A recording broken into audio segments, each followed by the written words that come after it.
Travel are indeed and interesting books. ठीक है, तो हमेशा आप क्या देखेंगे, सबसे पहले आप नोटिस करेंगे जितना भी चीज़ पार्ट ऑफ स्पीच पे पहले दिमाग लगाएं, फिर उसके बाद सब्जेक्ट वर्ब एग्रीमेंट पे। ठीक है, ये दो सबसे पहले चीज़ को पहले चेक कर ले, और सबसे पहले आप चीज़ें चेक कर ले कि सब्जेक्ट वर्ब एग्रीमेंट में कुछ तो गलती नहीं, कहीं पे वर्ब में तो एरर नहीं है। ठीक है, तो वर्ब में एरर के बाद आप पार्ट ऑफ स्पीच के जाएंगे कि हाँ भाई अब पार्ट ऑफ स्पीच में कौन कौन से एरर हो सकते हैं, उसके अकॉर्डिंग भी चेक करेंगे। तो पहले यहाँ पे देख सकते हैं, सबसे पहले सब्जेक्ट देख रहे हैं कि गॉलिवर ट्रैवल्स जो कि एक सब्जेक्ट है, और कैसा सब्जेक्ट है ये, सिंगुलर सब्जेक्ट है ना। अब आप समझ सकते हैं कि जब सिंगुलर सब्जेक्ट रहता है तो वर्ब क्या होता है, सिंगुलर वर्ब तो होता है ना।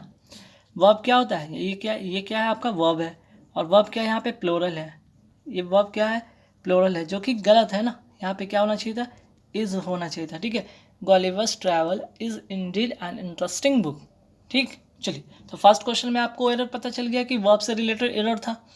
नेक्स्ट क्वेश्चन पे आते हैं, सब्जेक्ट वर्ब एग्रीमेंट का अगर आपने जो वो 25 रूल्स आपने पढ़ रखे होंगे तो आपको यहाँ से दिक्कत नहीं आने वाला है। ठीक है, जैसे जैसे ही आपको दिखा होगा आइदर और, तो मैंने आपको बताया था कि आइदर और के केस में होता है क्या है भाई, आइदर और के केस में ये होता है कि और कि जो सब्जेक्ट होते हैं ना वो वर्ब के नज़दीक के अकॉर्डिंग होते हैं।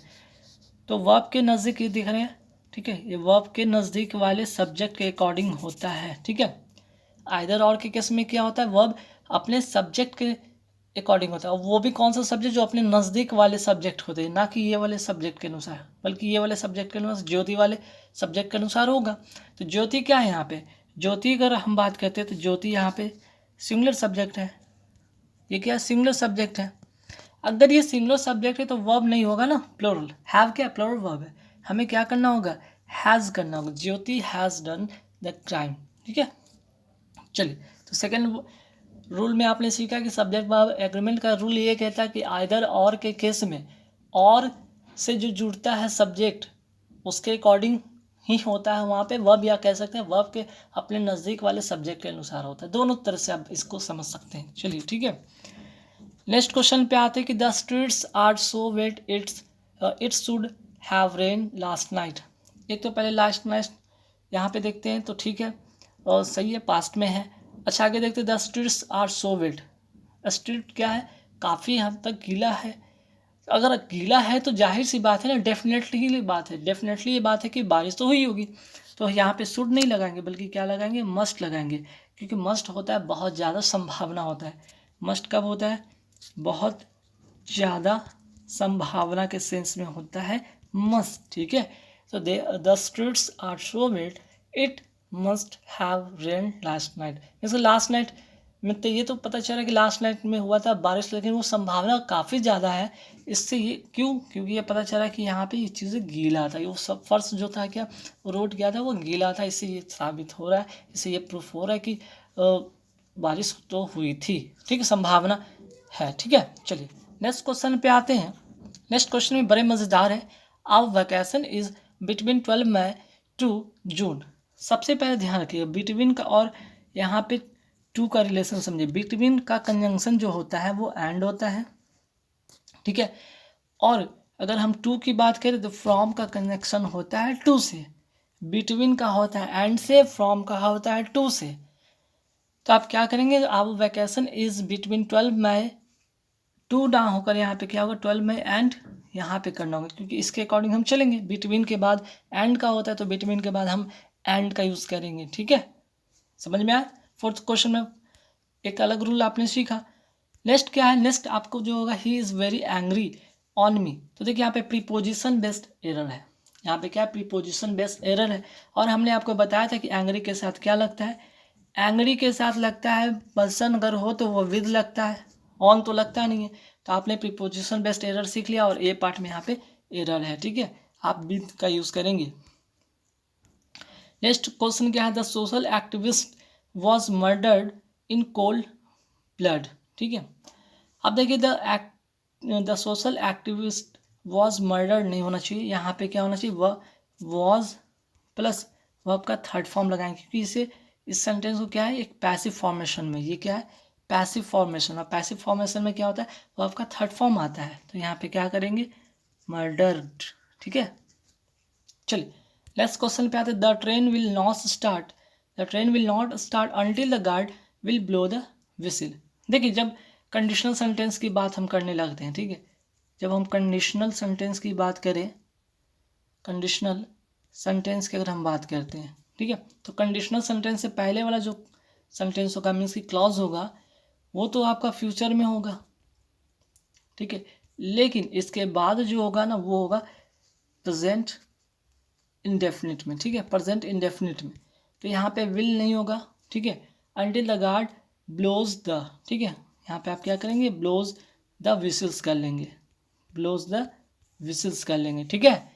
तो क्या ध्यान रखिएगा, अंटिल या इफ हो जब कंडीशनल का क्लॉज होता है तो उसके फर्स्ट वाले क्लॉज अगर फ्यूचर में हो तो नेक्स्ट वाले क्लॉज जो होगा आपका प्रेजेंट इंडेफिनिट में होगा, ठीक है। चलिए नेक्स्ट क्वेश्चन भी बहुत इंपॉर्टेंट, बहुत ही मज़ेदार रूल है। ए ग्रेट, खुद ही आप एलिमिनेट कर लेंगे, ए ग्रेट डील ऑफ, और यहाँ पे ए नंबर ऑफ, ठीक है, दोनों में क्या अंतर हो सकता है, ए ग्रेट डील ऑफ और ए नंबर ऑफ में, है ना। तो यहाँ पे चीज़ें समझिएगा, I read a great deal of books या फिर I read a number of books. तो ग्रेट डील ऑफ बुक्स जो होता है ना अनकाउंटेबल के साथ होता है और ये काउंटेबल के साथ होता है।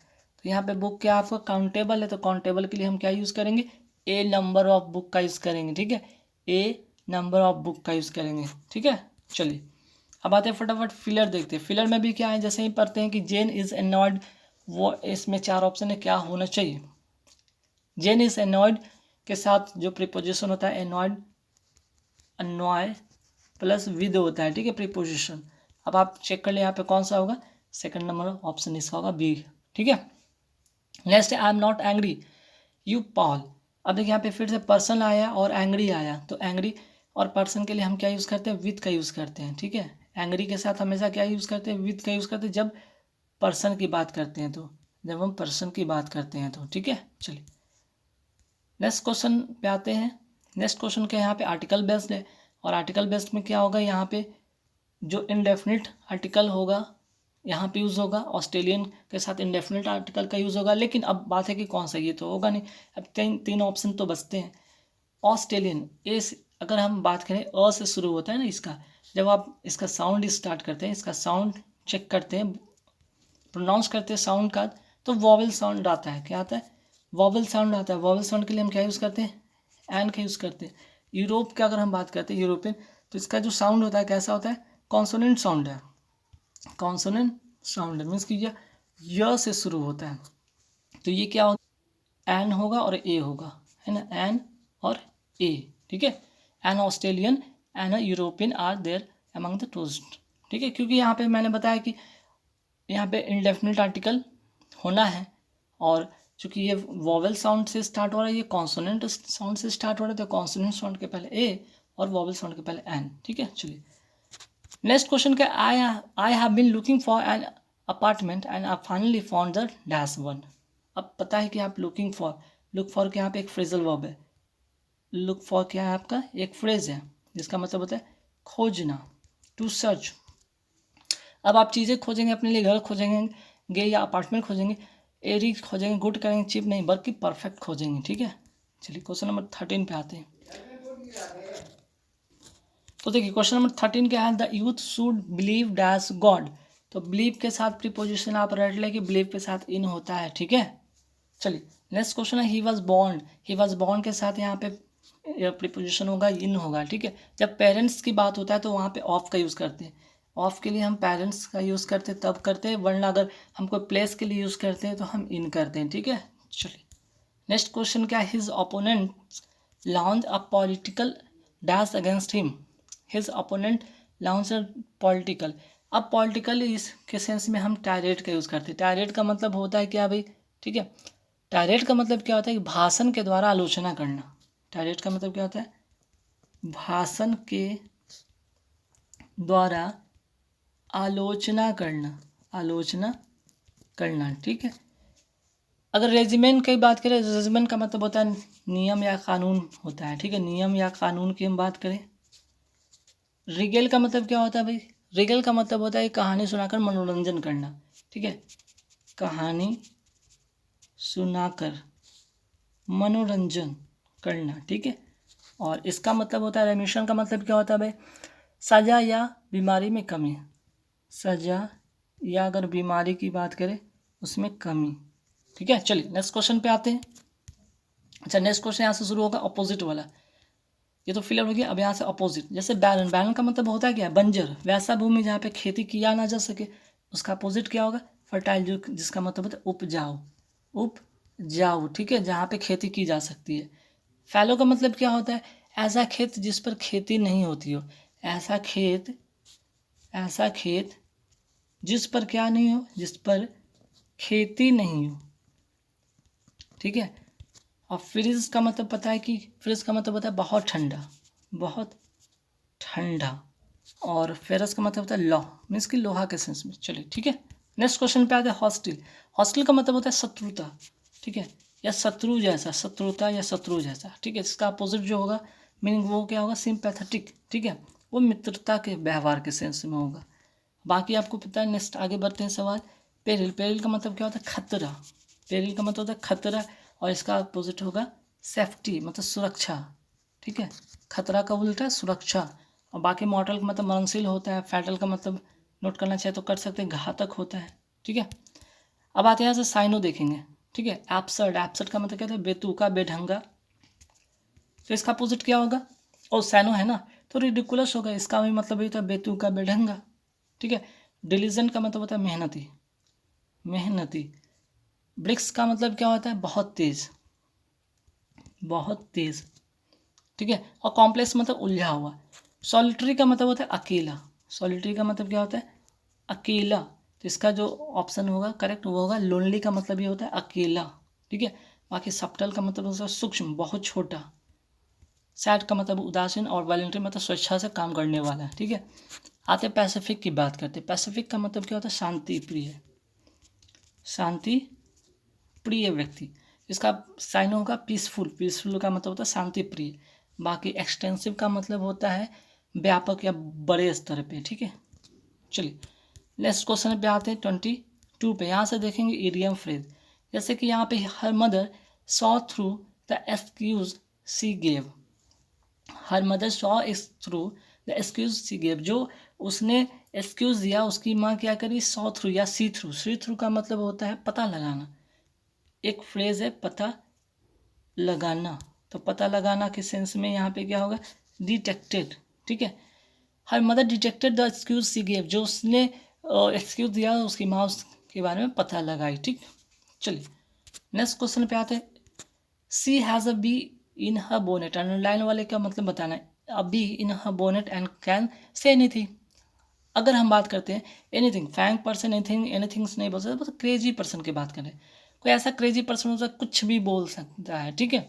चलिए नेक्स्ट क्वेश्चन पे आते हैं, जो कि वन वर्ड सब्स्टिट्यूशन है। ए हेटर ऑफ वुमेन, जो वुमेन से नफरत करता है, जो औरतों से घृणा करता है, उसको क्या कहते हैं, मिजोगैनिस्ट, ठीक है, मिजोगैनिस्ट। इसका इस करेक्ट आंसर होगा बी। लेकिन अगर मिजोथैम मिसथैम्पो, अच्छा मिस एंथ्रोपिस्ट, ठीक है। मिस एंथ्रोपिस्ट का मतलब क्या होगा यहाँ पे, मिस एंथ्रोपिस्ट का मतलब होगा जो कि मनुष्य से घृणा करे, ठीक है, जो मनुष्य से घृणा करे। एंडोगैनिस्ट का मतलब होता है उभयलिंगी, कहते हैं उभयलिंगी, जिसमें कि नर और मादा एक ही में होता है, ठीक है। जैसे अगर प्लांट की बात करते हैं तो मिस एंथ्रोपिस्ट का मतलब मनुष्य घृणा, मिसोगैनिस्ट का मतलब जो हेटर ऑफ वुमेन की बात कर रहे हैं, ठीक है। नेक्स्ट क्वेश्चन पे आते हैं। Easy to shape in any desire form, बहुत ही आसान होता है ना, किसी भी फॉर्म में शेप में उसको क्या करना है, अपनी इच्छा के अनुसार ढाल देना, उसको क्या कहते हैं, मैलेबल कहते हैं, ठीक है, मैलेबल।